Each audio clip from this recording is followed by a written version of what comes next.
जरांगेंच्या आंदोलनाची चौकट हायकोर्टाची सरकारची नाही, कोर्टाच्या नियमानुसार आंदोलन झाल्यास हरकत नाही, मुख्यमंत्री फडणवीसांकडून स्पष्ट.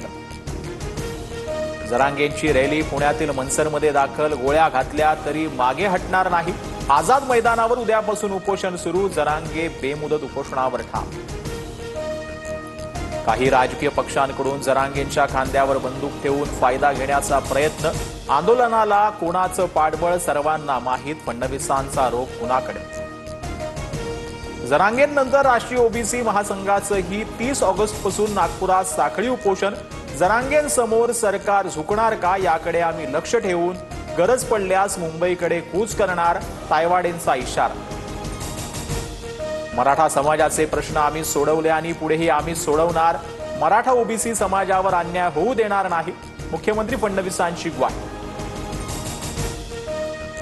जुन्नरमध्ये मराठा आंदोलकाचा हार्ट अटॅकमुळे मृत्यू, सतीश देशमुख असं मृत्यू झालेल्या आंदोलकाचं नाव.